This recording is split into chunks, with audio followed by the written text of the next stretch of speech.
Welcome to Junkyard Theory, folks. I know it's been a while.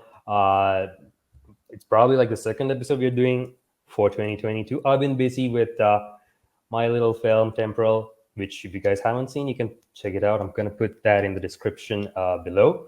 But man, today's session is going to be really exciting because, it's the brownest this virtual studio has ever been. Just look around.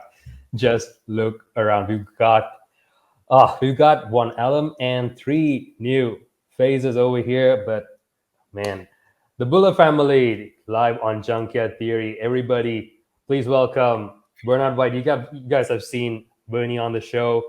You got Janina Gavankar, Vinny Chhibber right there, and the Maharaja himself, Yuvraj, Dhesi, aka Jinder Mahal. How's it going, guys? Ayubowan and Namaste. Ayubowan. Ayubowan. Kohomada. Honding inna. Kohomada Bernie. That's as far as you go, right? I like that it everything results to just like sounds in the end. Like in the end, it just is like a series of grunts, and we all understand each other, no matter what language we're speaking. Grunt and shake your head side to side. Exactly. Yeah, be very specific, and we know if it's a yes or no, if it's disapproving, if it's yeah. Yeah, and the little nuances, I think the people in this room would get it easier because, everyone's got South Asian ancestry over here. So, man, I am so excited for today's session, guys. First of all, thank you so much for being here, Bernie. Thank you for bringing everybody together. And let's hop right into it. So, guys, you made history. The first South Asian representation of a crime family on North American television. How freaking exciting is that? Pretty rad. And so I kind of want to talk to you guys about like how you guys got into the industry and from the point that you guys did versus where we are at right now, the representation, how it's changed, and how has that evolution been for you guys in terms of, being performers? Anybody can start. Bernie should say that because he's there from the beginning. Yeah. Well, I say you guys start because they've heard my story. I want you guys go. Who's heard your story? The show Junkyard has heard your story. Yes. Bernie's an alum. So you guys go. You guys begin. Seriously, I'll come in at the end. I'll go first. Oh yeah, Janina, okay. Let's go. Come on, you. No, Raj, go first. Okay, Yeah. okay. So I consider WWE also entertainment. It's essentially what we do. We're a television show. We act. The E stands for entertainment. Entertainment, exactly. So 100%. just started training, worked my way up, had a goal to be a WWE superstar. Did everything, so many sacrifices, whatever it took. Got to that level. Achieved great things. Still, hopefully, achieving great things. Hopefully. A couple more years left in me, I feel like. But as far as the television show, Janina actually reached out to me and she said, "Do you want to be an actor?" And I was actually already thinking about it because I've been in WWE for several years now, and I know I have more good years behind me than I do ahead of me. So I was actually already kind of pondering it or kind of seeing how I can get into it. And it was just perfect timing. Janina called me. And said, "Do you want to be an actor?" And I said, "Yes." And she is my agent, everything. And then I met, yes. And then obviously I met Vinny and Bernie, and it was just, we're like a family off screen just as much as we are on screen. Yeah. That's amazing. It really kind of did end up that way, didn't it, guys? Yep. Yeah. Janina, so you reached out to pretty much everybody else. Talk to me about that. I think that's a good starting place as well. Yeah, sure. So I joined Big Sky. Elwood Reed, the showrunner, offered me the part, and I was like trying to be fancy, and I was like, I don't know, I don't want to do like a slinky femme Nikita. I'm not doing that. And then they were like, just meet with this guy. So I met with Elwood, and he was like, I don't know a lot about her, but I think she comes from a crime family. and I immediately saw what you have now seen, but I saw the potential for it, and I knew that it would be history. So I immediately said to him, like, it's like I was asking for consent to just like go hard and be hella extra. I was like, wait, so I'm South Asian. Are you ready to hire a bunch of my kind of brown people to play my family? And he was like, yeah, like he shrugged, like, why wouldn't I? Which is exactly what you hope would happen. But the truth is that wouldn't have happened even 5 years ago. I mean, it's the first time it's ever happened. Yeah. It's the first time, right? So I joined the show, and then he let me lean into everything. He let me choose the names of the family. Before Vinny had joined the show, I was texting Vinny, what do you think about these names? I was like market I was market testing the names, the last name Bhullar with Vinny before, because Disney legal had to get it all signed off, so I had to like give a short list of names that it could be. They hadn't even written his part for him to even read for it. Like I was you were having conversations early. I was so extra, but this is, by the way, how we've always been, right? So when you talk about representation in Hollywood, we've always been this way, the royal we. We've always been this intense, but this is one of the first shows that have actually listened to me, So it really is a testament to Elwood and the bar he set for allowing us to lean in. I gave him a short list of who to play my brother and my father before my deal was closed, before I had even signed on to the show. And and obviously at the top of the list were these two people here. And then one day there was one line written by Ryan Onan, who is absolutely part of the House of Bhullar. We call him Ryan Onan. He was a writer on the show. He is a writer on the show. He's also a producer, and he is one of the cast members of the show as well. He plays Dono, who's kind of like my henchman. So he wrote a line that said, like, big menacing Dhruv, and I sent a voice note, which is what I do all the time. To Vinny, who was on the show, and I said, don't we have a WWE champ? Again, royal we.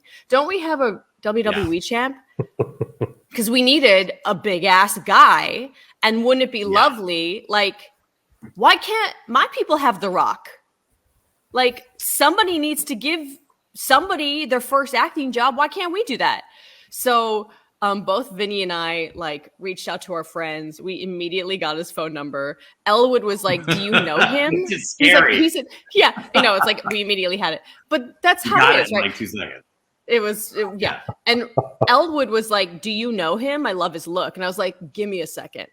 I think I even like put a winky face in my emoji. And, like I was on the phone with Raj within like 8 hours or something, and he was getting off of a plane, and I literally was like, do you want to be an actor? But with the caveat of, understand, if you don't, you're taking a spot from somebody else. So like this shit isn't a hobby, this is a career. And exactly. So he said what he just said to you guys, which is like I've been thinking about this. So, and guess what, he smashed it. He's a full scene. He's not just like some tough guy standing in the corner. He's got like full scenes. This is great. You have to understand these things. He's really good. You have to understand these things matter, because he's gonna have other opportunities, and those people need to see tape. They need to see his real work. He can't just be a sight gag. He's got to be able to really act to do the job. So now he's done how many episodes of a hit network television show, and he's he can show people what he can do. Just got picked up for its 3rd season. Wow. Yeah. Amazing. So, congrats. We were given a gift, and we are highly aware that we have been given a gift. And I want to say one last thing, and then I'm going to shut up, because I'm talking too much already. I'm already sick of my voice. Go ahead. In terms of how far we've come, in terms of representation in the Dhesi community. This is a very diverse group of people in the Dhesi community. And that's also really important to us. These are conversations that we're having because there isn't a ton of Muslim Dhesi representation, but it's coming because we're having conversations in the rooms where it happens. This is a family of a Canadian Dhesi. We're American, but we're like, Vinny and I are like born in America, but like we're from different. Oh, actually, our families, like we found out our families kind of knew each other. How strange is that? Our families kind of knew each other, like back. What are the chances? 1.7 billion of us on the planet that we can count. But that's the point, right? Like Bernie is Sri Lankan. Like we are now, just being on screen isn't good enough for us. And we have a different bar that we are setting. So it's really important to make sure that we acknowledge the fact that there are so many of us on this planet that even in our own communities, we have to think about representing all of us. 1000%. That's brilliant. And to think of it, like, I mean, 5 years ago, this would not have been possible. Yeah. And like right now, look, watching you guys on Big Sky, it's not just like a one-dimensional family, a crime family. It's three-dimensional. There's so much depth to your characters as well. And the fact that they let you guys develop the characters like from the script stage itself, that is totally unheard of. That's completely unheard of. Yeah. Yeah. And coming. Oh, go ahead. Yeah. Go ahead. Sorry. No, Vinny, go ahead. It's all good. Oh, I was just going to say, I think it's a really also great example of what it can be, what the creative environment can be, and what the output is, right? Because everyone on this call doesn't have the privilege of being mediocre, right? To be able to work in this place, you have to be really good. Bernard, Janina, Raj, it's not, we're capable of more. And I think it was a really empowering place to work because you had people like Elwood, like Ryan, like Julian, like our producers and our showrunners who not only recognized that, but viewed inclusion as an asset and not an obligation. And that's what you get, is this lovely, as you said, like three-dimensional story that let us really stretch our creative muscles in a way that honestly we haven't been able to do for a long time. Exactly. And taking into account your characters, what was it like, coming in, reading your characters, and then realizing, all right, this is a South Asian family. What intricacies, what nuances from your backgrounds did you guys try to, I guess, put in there? Because I'm pretty sure some of it came, like most of it came from you guys. Like listening to y'all, I'm pretty sure it came from there. Because you take away the South Asian aspect of it. This could be another family, like it could be any other race, it could be any other race. But there are intricacies which we all know about. Bernie's smiling. So what did you guys put in, and how was that process like? I think it was, I want to say they gave us such a great, it really was a collaboration where they gave us such a great platform. Elwood and our writers' room really like presented us with these arcs, and what we wanted to make sure we did was, characters that were informed by, not defined by, what we look like and what our cultural roots are. That said, there were a couple of instances where we saw an opportunity to inform what was happening in the story. More than a couple times. I think the one that I think of is when Bernie and Constance first come to Montana, and Raj and I meet them at the airport, and we're in the car. And I remember initially there was a line where Bernie says, "How's your sister doing?" And I say, "She's fine." And he says, "Don't lie to me." And then I tell him the truth. And I thought, oh man, because you don't want, in in my family and in a lot of families, when our parents didn't want someone else to know that they were mad at us or that they were going to tell us something, they would speak. In my household, they speak in Hindi. Like at whatever the tone is, they're still going to speak in Hindi so that no one else knows, right? So my pitch was, well, what if when I tell them the truth, I say it in Punjabi? And then Janina was like, yo, but what if he doesn't toe the line? What if Bernie actually says? I was like, oh my God. And then Raj was like, this is how you'd say it in Punjabi. And they were open to that type of collaboration. And for someone else watching, they may not get the cultural nuance of it. For anyone in our community watching, they'll be like, oh yeah, my parents did that. My parents do that all the time. We had this sort of line where we said to them, anything that is specifically cultural, it needs to be on some if you know shit. We're not going to explain it. We're not going to play it for the back row. It just needs to exist, right? So like, spoiler, when Dhruv dies, we have this, like, his photo with flowers around it. Now they're not marigolds. It's fine. You know what I mean? But like, if you know, no explanation. By the way, they started the scene. They started off of that shot. So it started on him and then went into the scene.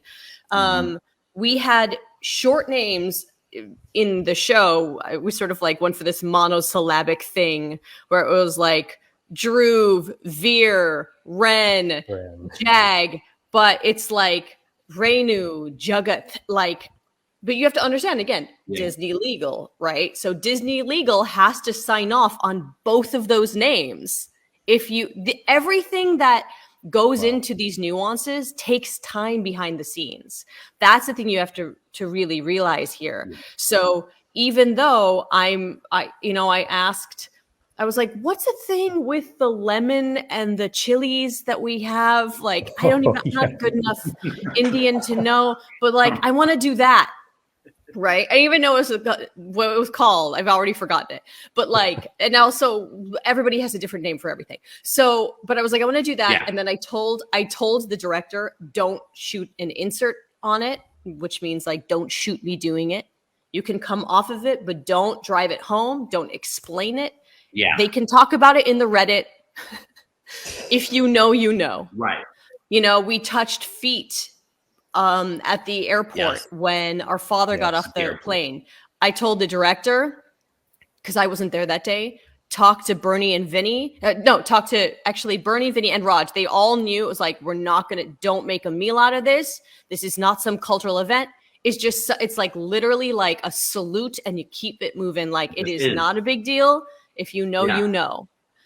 But you have to talk about these things. Now, the great thing is that director is Indigenous. He's Native American. He's working on a show called Reservation Dogs, which is, I mean, that is like the gold standard to me personally. It's the gold standard to getting it all right.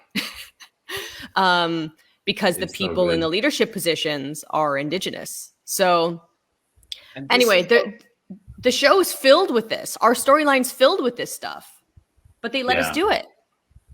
And what was so cool about this is, I mean, because I was born in Sri Lanka, but, moved here in 9 months. So we're American, we're here. We all are experiencing here.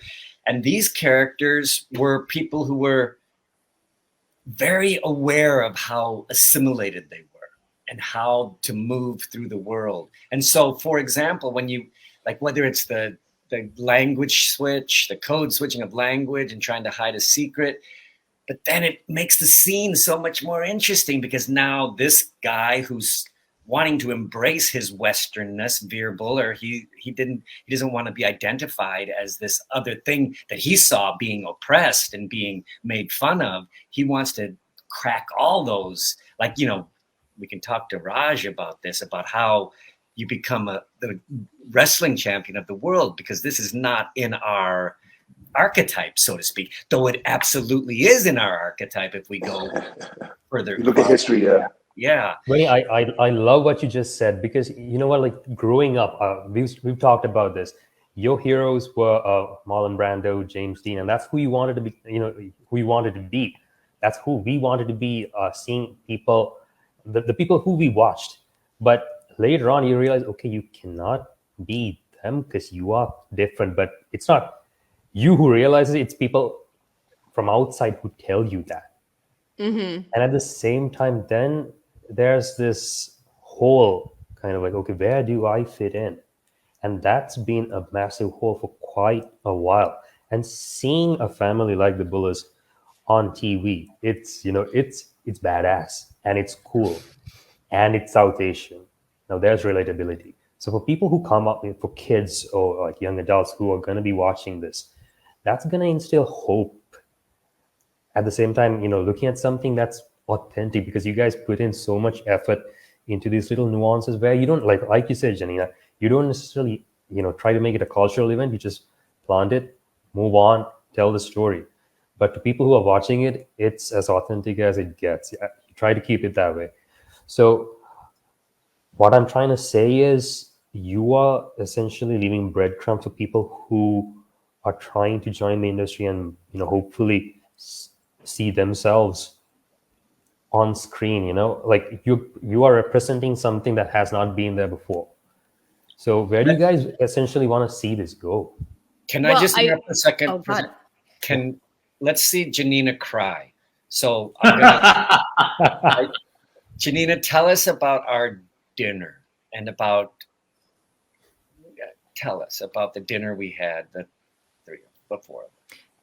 before we even began working.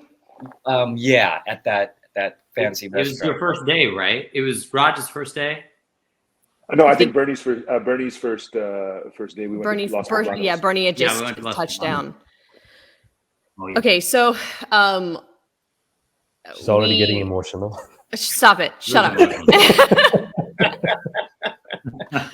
So now I'm just gonna fight it. I'm gonna fight it. So I worked with Bernie 11 years ago on a show that he doesn't remember working on. Before he joined the show, I gave him as much backstory to this family as possible. When he landed, we all went to dinner together, and we built backstory. We talked about things, and then Vinny and I basically started talking about the fact that we don't exist without him and how shit. Vinny, take over. No, go ahead. No, I'm enjoying this. Okay, no, go ahead. No, we just we started to talk about. Oh shit! Okay, fine. Between the two of us, Raj, you can do it too. Essentially, listen, we do this work to make sure that the next generation doesn't have this happen the second they start talking. Yeah, we have to get over the scars. We have to get over how hurt it is, the hurt that we still carry with us. And I think that's happening right now. I think I'm crying more for reverence than anything. But I know it was rough for me. I can't imagine what it was like. And, you know, Bernie's one of the toughest motherfuckers because he still exists. But look around. Who else does? Right? Like, there's really not that many. And that's just what it takes. You know, he was here first, and now he has many, many children. And I just can't. The fact that you know, part of being able to do this is like accepting that there are two things: one, being an artist, and two, suffering through the industry. You have to just suffer through the industry part that is not artistic to be able to feed yourself and pay your mortgage. And and being able to live through that, the industry part, means you have to protect the artist side of yourself, and you can't become jaded. You have to stay light on your feet. You have to commit yourself to the life of an artist. And very, very few people have the strength to do that. And Bernie has. You can see it in his work. You can see it when you work with him. And we get to be here because he did that. He managed to stay committed to that. And cut to, I saw a photo of Ms. Janina with Riz Ahmed with two little children below them. So talk about that, Janina. Oh my God. Okay. Well, so I did a movie called Encounter. It's an Amazon movie with Riz, and when I joined it, I called Riz and I said, "Do you want to name our children?" Because in the script it was like Jack and Bobby, and I was like, well, that's not gonna work. So like, you don't have the two of us, and you know, he had decided that his character well, I renamed my character to be Pia, and I named her after a friend of mine. And so we named our we just named our children together. We gave them Dhesi names, and you know, there I am sitting on set with my two children. I'm like in Bernie's situation, right? I have these two little babies that are so beautifully perfect and wonderful. And I'm sitting with their parents and I'm telling them what I just said, which is like, don't put your shit on these kids, because we're doing all of this work to make sure that they walk with a sense of entitlement, essentially. Yeah. Because they are entitled to be here. And that's what all of this is for. If it's not, what is it for otherwise? So they can walk through this world feeling like they belong, because they do. Exactly. Yeah. That they are worthy of being there. Yeah. And I think what was also so nice, and the reason we get, my God, emotional about it is because when you think, you had said it earlier, Akash, when you said hope, right? The idea that Bernie had to go through some of the things that we don't have to. No, we don't have to. And then we're at this dinner where we're like, there are four of us, and we're talking about story, and we're talking about plot, and it's the full circle moment of it as well, I think, did not escape us, whether we were conscious of it or not. And I think that's how deep that stuff runs. Because in those spaces, it is incredibly difficult to do what Janina just described, where you are constantly having to prove just to be in the room. Forget about being empowered, just to be in the room. Exactly. Someone's telling you you're lucky to be there. And so I didn't think the magnitude of that moment escaped any of us, which was like, look at where we are and look at where we can be. Yeah, Despite we're at the beginning. We're really at the beginning of the conversation of representation, but this is what I hope for the future. Yeah. This is the bar, y'all. Everybody who's watching, this is the bar. There is no going backwards. So if you want to know how to do this, if you want to know how to be very gentle in the way that you advocate for yourself, ask us, because we will tell you how we did it. And just continue forward. Just say, well, this already exists. Hey, did you see this thing that happened on this very successful TV show? Great. Well, let's just do it again, except we'll do it even more nuanced. We'll do a different family. Yeah. We'll do a different set of archetypes. Like, let's just decide that there is no going backwards. Yeah. And there's, you know what, the foundation of this is choosing artists. Like Janina, I come from, my thing was scarcity. I was the one brown actor, you know, there was two others. And so that we'd see the three of us in the same room for Latino roles, for Iranian roles, for every brown person role. And so I had this scarcity thing. I was in competition with these two other guys for the one job a year that was going to go to the brown person in Hollywood. When I met these three people, they don't have this scarcity thing. They are inviting people in. They're not looking at it as a competition. They're looking at it as a family, if one person steps up, let's bring. And this is, and I've worked with a lot of people who have played my children, but these three are so unique and so different in their inclusion, in their respect, in their humility. It's a rare threesome you have right before you, Akash. That's all I'm saying. And it comes out of, okay, this is what my point was. Janina, if she's scarcity actress, I'm not going to bring other brown people on the show. Then it becomes about them.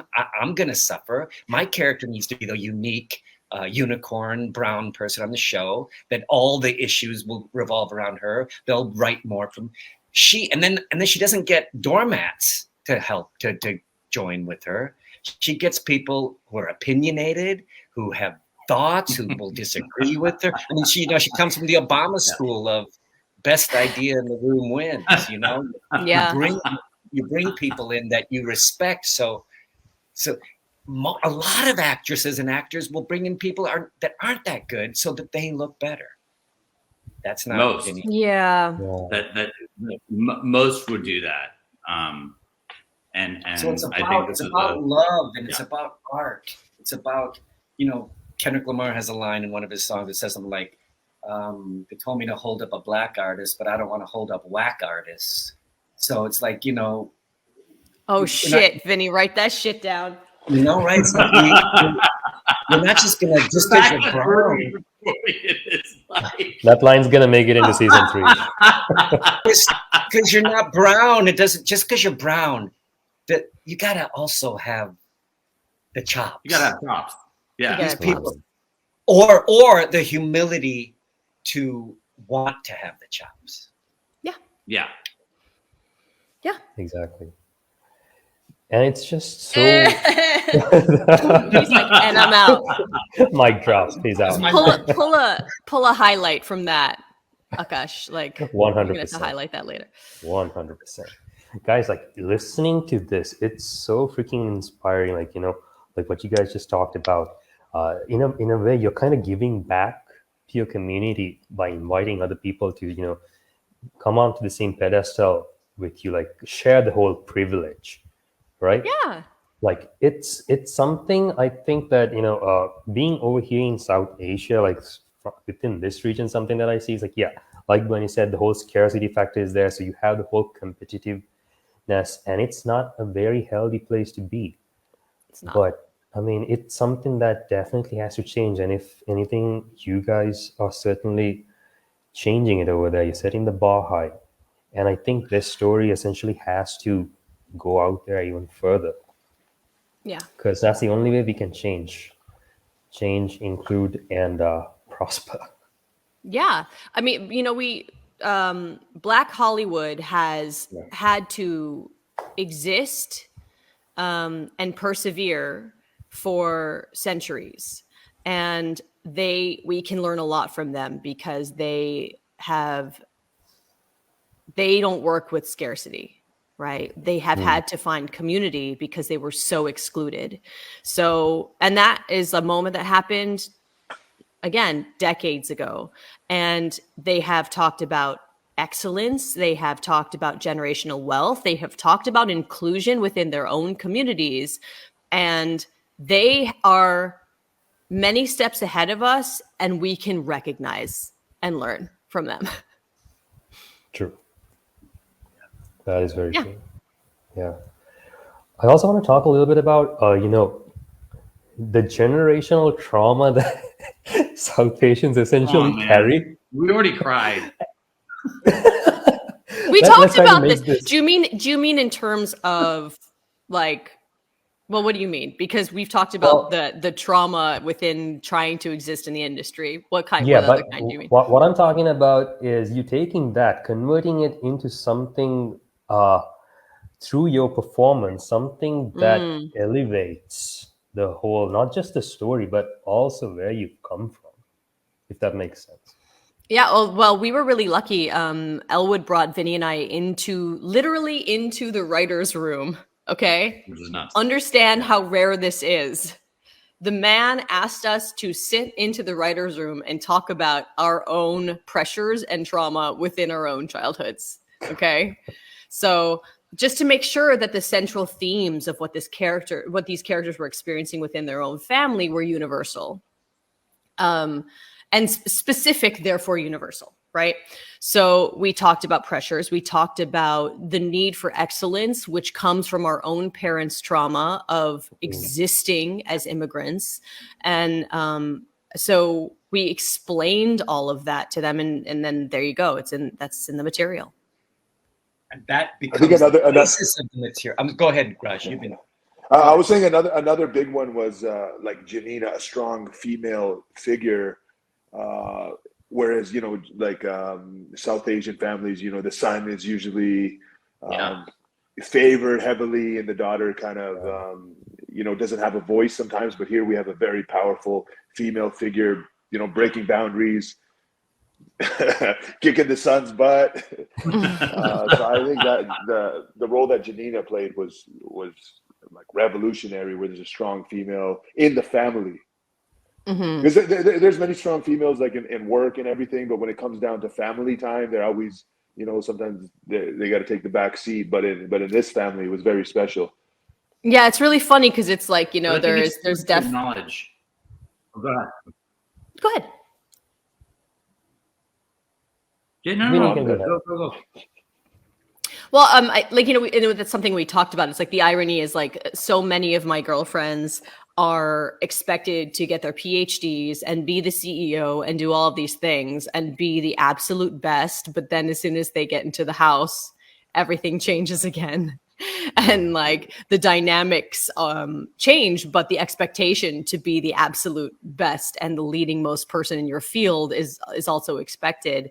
And we talked about those things and they still let us dial it in. They still let us dial in the language down to the last second when we were on set, because otherwise, if you just kind of let people run with that, sometimes that can be like, well, it's because you're a girl instead of, which we've all seen before. Right. It's like, that's not actually what it is. It's that fight between Jag and Ren where he's like, you don't understand. If you fuck up, that's on me.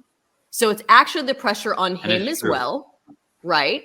And you are a porcelain doll on a shelf. Like basically sit your ass down because I'm going to get in trouble. Like the ripple effect of that kind of patriarchy and how that affects the next generation is something that they let us really dial in. And that was Dom's, right? Who was on set with us? Like we had a writer on set with us that day. That was Dom's and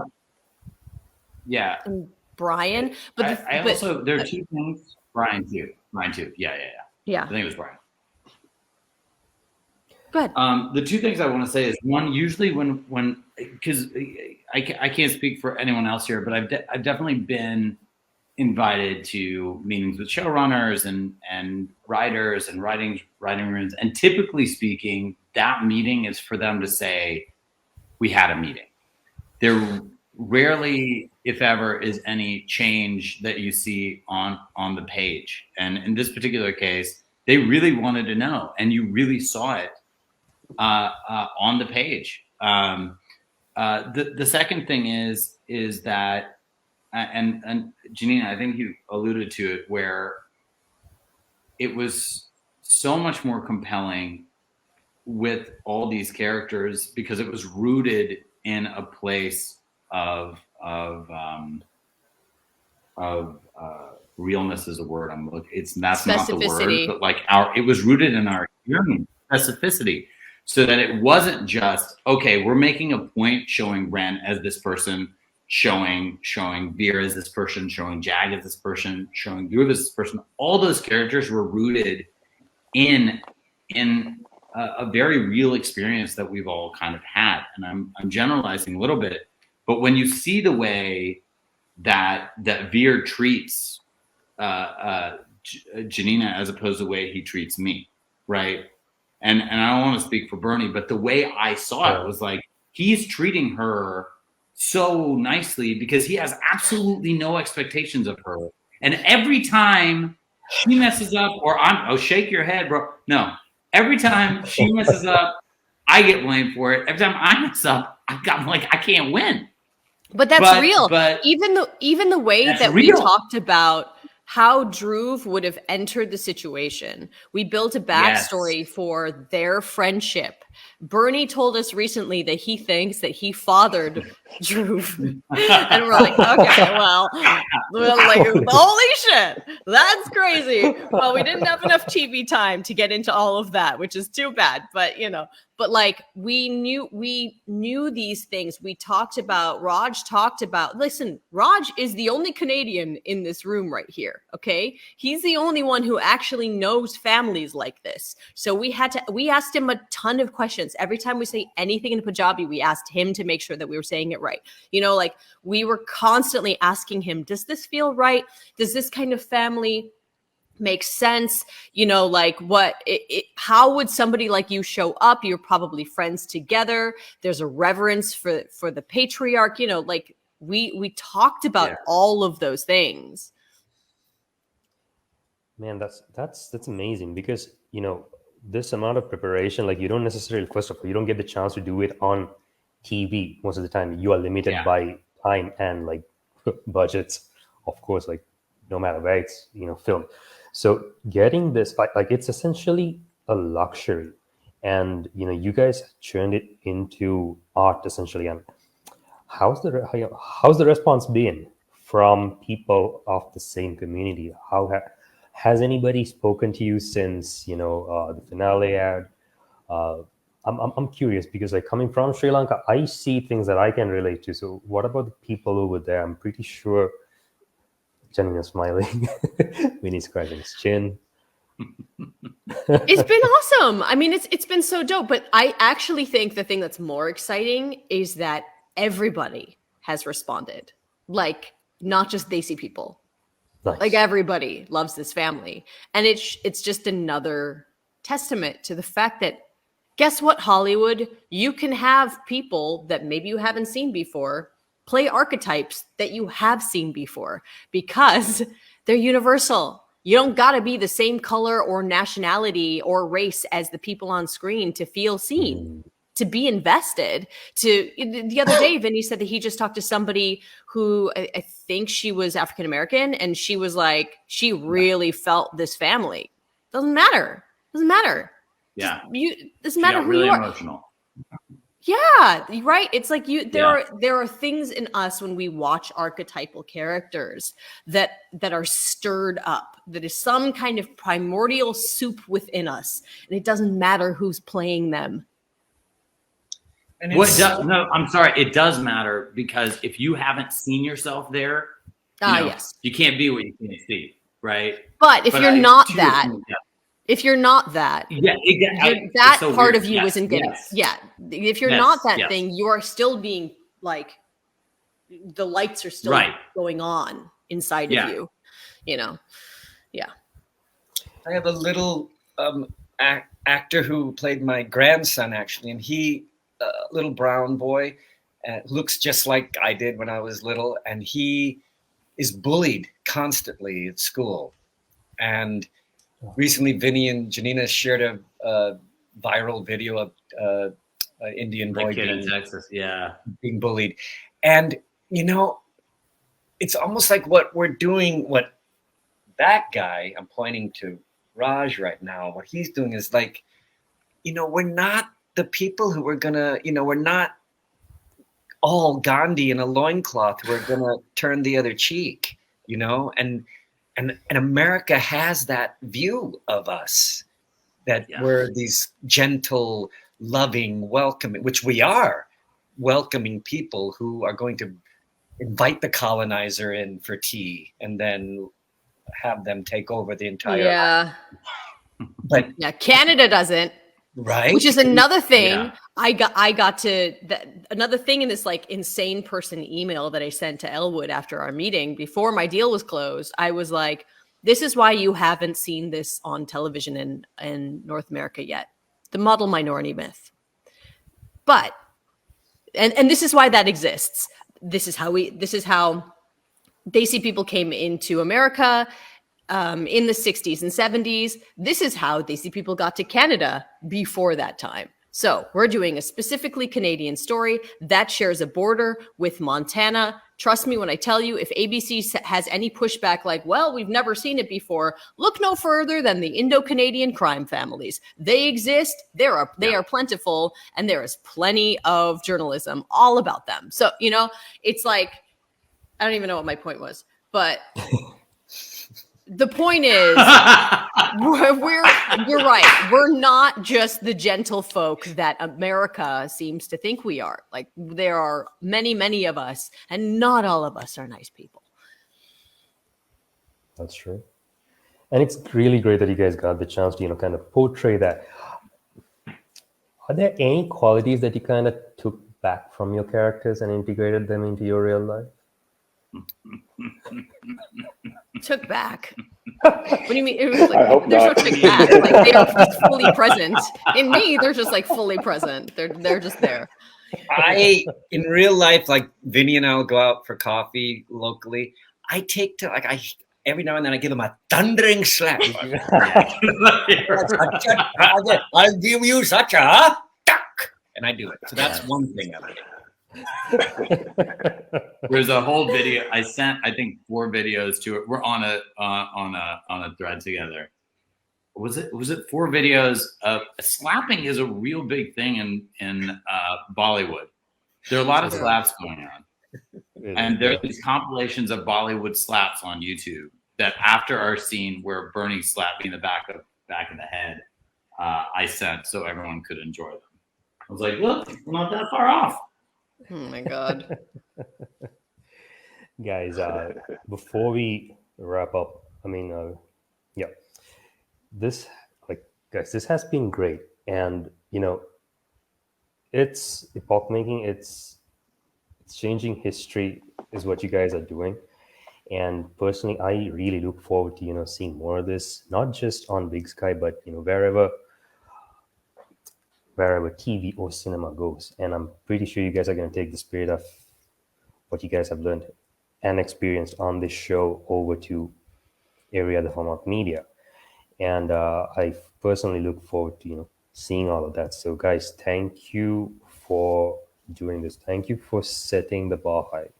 This has been amazing. Coming from South Asia, seeing what you guys are doing up there, it's truly inspiring. And Bernie, man, I cannot thank you enough for setting this up. It's an honor to have had you guys on the show. It truly is.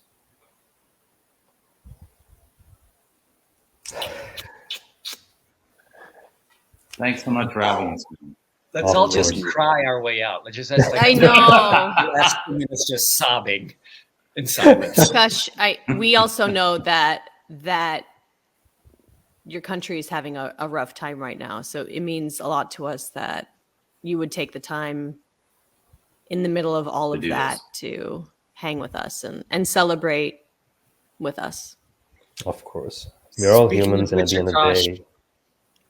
Speaking of which, is there anything we can do to help? Is there anything you want to tell us or tell anybody? Well, what I can say is raise awareness, because I don't think the real word is getting out there to other countries, because, I mean, you know how journalism can be. And most of the time the truth gets diluted. So it's been something that's coming for, you know, quite a long while, and it's the general public who's, you know, suffering through this. And if at least some point when the people who have a platform can kind of raise awareness about the real thing that's actually happening, like what has been happening and where this is going to go if things do not change, I think that's something that needs to be heard in every corner of the world. Because Bernie, you know what a beautiful country this is, and it's a sad state that we are where we are at right now, but we can persevere. And if the protests have shown us anything, it's truly that people are fighting back for a country that, you know, where they want to live in peace. And well, it's brought us together. That's for sure. So spread the word, guys. Okay. Thank you so much, guys. And I'm just gonna end the live here. Thank you to everybody who joined us. And till next time, this is Junkyard Theory, folks.